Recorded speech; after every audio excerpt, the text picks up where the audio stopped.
ሰላም ሰላም እንደምን ቆያችሁን የኢትዮ ፕላስ አድማጭ ተመልካቾቻችን የህወሓት ታንኮች ኤርትራ መግባታቸው ተሰምቷል እንዲሁም ተጨማሪ ወታደሮችንም ወደ ሳዋ ወታደራዊ ማሰልጠኛ ህወሓት እንደላከ ታውቋል ከዚህ ባለፈ ደግሞ ከሰሞኑ በተከታታይ ከኢራን የሚነሱ አውሮፕላኖች በሚስጥር ምጽዋ አየር ማረፊያ እንዳረፉም ተሰምቷል እነዚህን ጉዳዮች በተመለከተ ዘርዘር ያሉ ሐሳቦችን ሊያካፍለን እንደተለመደው ጋዜጠኛ ዘሩባቤል ከኔ ጋር አለ ዘርሽ እንደምን ዋልክ ከሰሞኑ እንግዲህ አዳዲስ መረጃዎች እየወጡ ነው እንዴት አገኛቸው ጉዳዮችን በጣም እንግዲህ ሁለት ጥብቅ ጉዳዮችና መረጃዎች ናቸው ያሉት እንግዲህ ከሰሞኑ በርከት ያሉ መረጃዎች እየወጡ ነው በተለይም ከዚህ ከአፋሩ የህወሓት ወሻቢያ ትንኮሳ ጋር ተያይዞ እንግዲህ በርከት ያሉ ጉዳዮች ናቸው ሲነሱ የነበሩት አንዳንድ የህግ ጉዳዮችም እንግዲህ አብረው እየተያዙ ነው ከዚህ በተጨማሪ እንደው ከሰሞኑ አንተ መግቢያ ላይ እየጠቀስከው እነዚህ ከኢራን መነሻቸውን ኢራን ያደረጉ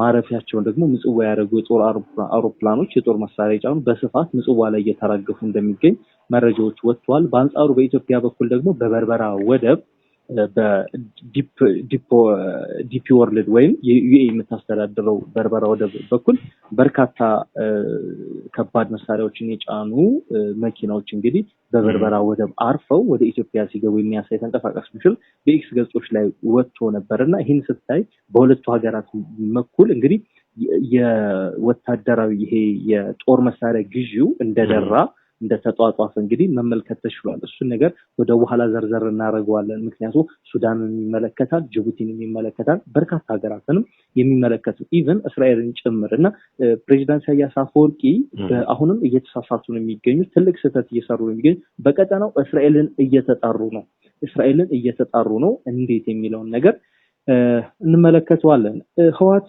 ከባድ መሳሪያዎቹን እንግዲህ ከደበቀበት እያወጣ እንደነበር እናስታውሳለን ባለፈው ሳምንት ምስሎች ሳይቀር ወጥቷል በተለይ ተንቤን አካባቢ ላይ የቀበራቸውን ከባባድ መሳሪያዎች መድፎችን ታንኮችን ቢኤሞችን እያወጣ እንደሚገኝ ለማየት ተችሏል እንግዲህ ያን ተከትሎ እንግዲህ ባለፈው ሳምንት የኢትዮጵያ በኩል የድሮን ጥቃት ተሰንዝሮ የቲዲኤፍ ወታደሮች ላይና እነዚህ የእንት ማከማቻዎች ላይ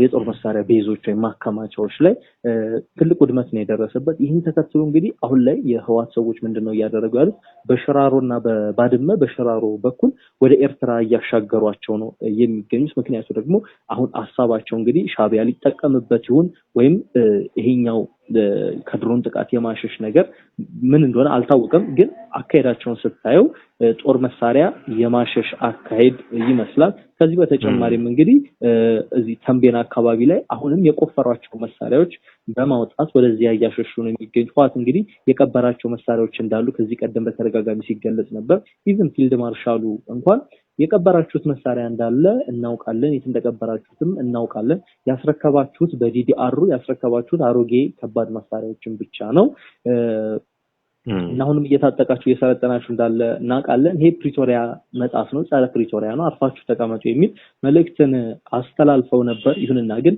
ይህን የፊልድ ማርሻሉ ማስጠንቀቂያና ማሳሰቢያ የህወሓት ሰዎች ልብ ያሉት አልመሰለኝም እንደውም ንቀው ያለፉት ነው የሚመስለው አሁንም ከደበቁበት ከባድ መሳሪያቸውን እያወጡ ይገኛሉ አንዳንዶቹ በሁለት አቅጣጫ ወደ አፋርና ወደ ራያ በኩል እያስጠጉ ነው የሚገኙት ሌሎቹም ደግሞ ወደ ኤርትራ እያሻገሩ ነው የሚገኙት እንግዲህ ይህን ተከትሎ መቀሌ እጅግ ውጥረት ሰፍኗል መቀሌ በወታደሮች ተጨናንቃለች ተሞልታለች ከሰሞኑ አንድ የወጣ ዘገባ አለ እዛ ዘገባ ላይ ስትመለከት ባንክ ላይ በሰልፍ ነው ሰው ህዝቡ ገንዘቡን እያወጣ ያለው ምክንያቱም ሌላ ጦርነት ሊቀሰቀስ ይችላል ከሚል ፍራቻ እንዲሁም ስጋት የተነሳ እንግዲህ ሰው ገንዘቡን እያወጣ ነው ከተማዋ ከሰው ርቃለች የወታደራዊ ከተማ ነው የምትመስለው ነው የሚሉት ለአዲስ ማለዳ አንዳንድ የሚጋሩ ምስሎች ማህበራዊ ሚዲያ ላይ እሱን የሚያሳዩ ናቸው የባንክ ሲስተሙም እንደማይሰራም በጣም ረጃጅም ሰልፎችም እየተመለከትን ነበር ሰሞኑን በጣም ከዛም በተጨማሪ የሸቀጦች ዋጋ ንሯል ብቻ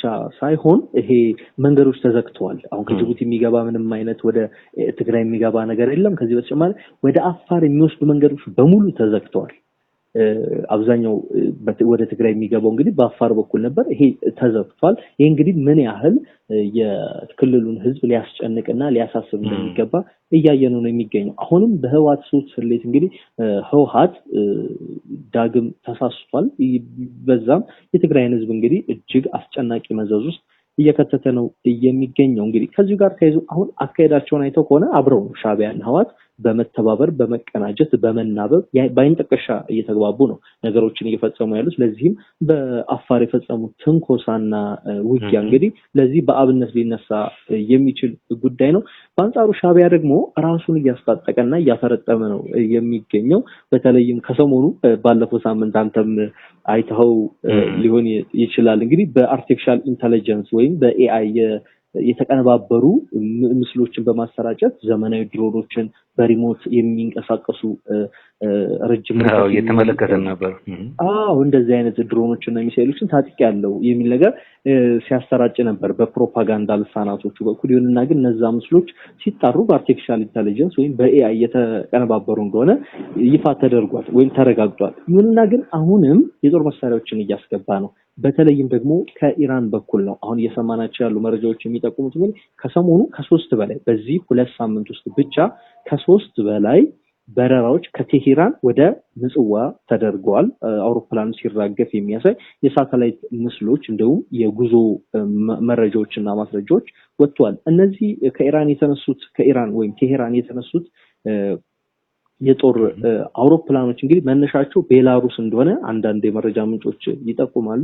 ከቤላሩስ አሁን ላይ በአውሮፓ ህብረት እንደዚሁም በሀያላኑ ሀገራት በተጣለባት ማዕቀብ የተነሳ በቀጥታ መሳሪያ መሸጥ አትችልም፣ በተዘዋዋሪ ካልሆነ በስተቀር ማለት ነው። ያን ተከትሎ እንግዲህ የቤላሩስ መሳሪያዎቿን ለኤርትራ እየሸጠች ነው ወይም ለኤርትራ እየሰጠች ነው ልንል እንችላለን። እየሸጠች ነው ማለት ይከብዳል። ምክንያቱም ኤርትራ በምኗ ትገዛዋለች የሚል ጥያቄ ይነሳል። ምክንያቱም ኢኮኖሚ የሚባል ነገር ኢኮኖሚያ የሚታወቅ ስለሆነ ኢኮኖሚ የሚባል ነገር ኤርትራ ውስጥ እንግዲህ አለ ብሎ መገመት እጅግ ከባድ ነውና ከዛ አንፃር ምናልባት ቤላሩስ ወይም ደግሞ ኢራን ራሷ ቀጥታ ሰጠች እንዳትባል ምናልባት በዛ በኩል እንዲሆን አድርጋ ሊሆን የመቻሉ ድል እጅግ ሰፊ ነው። ባለፈው ሳምንት ምናልባት በኩል የጦር መሳሪያ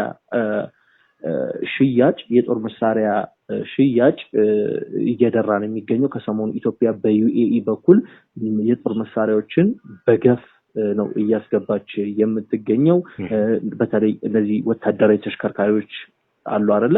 እነሱን የወታደራዊ ኮንቮይና ወታደራዊ ተሽከርካሪዎችን ከዩኤኢ በበርበራ በዲፒ ወርልድ ወደብ በኩል እያስገባች ነው የምትገኘው። በአንጻሩ ኤርትራ ደግሞ ከኢራን በኩል ለዚህ አይነት ድሮኖችን፣ ሚሳኤሎችን፣ ጸረ ድሮኖችን እያስገባች እንደምትገኝ መረጃዎች ያሳያሉ። ይህ ግን እጅግ ታላቁ ስህተት ተብሎ ሊጠራ የሚችል ጉዳይ ነው። ምክንያቱም ደግሞ ኢሳያስ አፈወርቂ በማወቅም ባለማወቅ ወደ ቀጠናው እስራኤልን እየተጣሩ ነው። በእርግጥ ፕሬዝዳንት ኢሳያስ አፈወርቂ እንዲህ አይነት ውሳኔ ባይወስኑም እስራኤል በቀጠናው ማስጠበቅ የምትፈልገው ተልእኮ ስላላት ወደ ቀጠናው መምጣቷ አይቀርም ነበር። ይሁንና ግን አሁን ኢሳያስ አፈወርቂ እያደረጉ ያሉት ነገር ሁለት ነገር ነው። አንደኛ ነገር እዚህ በተለይ ምጽዋ ከተማ የምጽዋ የወደብ ከተማ አቅራቢያ ላይ የሁቲ ታጣቂዎች በነፃነት ነው የሚሰለጥኑት የሚንቀሳቀሱት የሚል መረጃ የእስራኤል ደህንነት ቢሮ ከዚህ ቀደም ያወጣው መረጃ አለ። አሁን ደግሞ ኤርትራ በቀጥታ ነው ከኢራን በኩል የጦር መሳሪያዎችን እያስገባች የምትገኘው። ይህን ስታይ ምንድነው ኤርትራ አሁን በቀጥታ እየተላተመች ያለችው ከኢትዮጵያ ጋር ሳይሆን ከእስራኤል ጋር ነው እየተላተመች ያለችው። ከእስራኤል ጋር ተላተምክ ማለት ደግሞ ከአሜሪካ ጋር ተላተምክ ማለት ይህ አዲሱን የኃይል አሰላለፍ ፍንትው አድርጎ የሚያሳይ ነገር አንዳንዶች በዘልማድ የሚሰጡት አስተያየት አለ። በአሁኑ የኢትዮጵያ የባህር በር እንቅስቃሴ ዙሪያ አሜሪካ የትራምፕ አስተዳደር የኢትዮጵያን መንግስት አይደግፍም የሚል እጅግ የተሳሳተ አስተያየት የሚሰነዝሩ ወገኖች አሉ። ይሄ የተሳሳተ ነው። ምክንያቱም እስራኤል ወደዚህ ቀጠና የምትመጣ ከሆነ ከእስራኤል ጀርባ ደግሞ አሜሪካ እንዳለች ይታወቃልና ከዚህ አንጻር ካየ ነው እንግዲህ አሜሪካም እስራኤልም ከኢትዮጵያ ጀርባ ናቸው። ኢራን እና ሳውዲ አረቢያ፣ ግብጽ የመሳሰሉት ሀገራት ደግሞ ኤርትራ ጎን የመሰለፋቸው ነገር እርግጥ ነው። ይሁንና ግን አሜሪካ በዚህ ጉዳይ ላይ እስራኤል ምክንያቱም ሙሉ ለሙሉ እጇን የምታስገባበት ከሆነ ግብጽ እጅግ አጣብቂኝ ውስጥ ነው የምትገባው። ምክንያቱም ከእስራኤል ጋር እንደዚሁም ደግሞ ከአሜሪካ ጋር እጅግ ውጥረት ውስጥ ትገባለች። ምክንያቱም አብዛኛው የመከላከያ በጀቷ የግብጽ የሚሸፈነው በአሜሪካ መንግስት ነው። ይህን ተከትሎ እንግዲህ ምናልባትም ግብጽ ለኤርትራ የምትሰጠውን ድጋፍ ሁሉ ልትቀንስ የምትችልበት እድል እጅግ ሰፊ ነው የሚሆነው። ይህንን ነገር ፕሬዝዳንት ኢሳያስ አፈወርቂ ይህንን ነገር በማወቅም ይሁን ባለማወቅ እንግዲህ እየተሳሳሱበት ያለ እጅግ እየሄዱበት ያለ ሱት መንገድ ነው ብለን ልንወስደው እንችላለን። አብር ለመረጃና ለጊዜ እንደተለመደው ዘርሽ ከልብ አመሰግናለሁ። መልካም ጊዜ።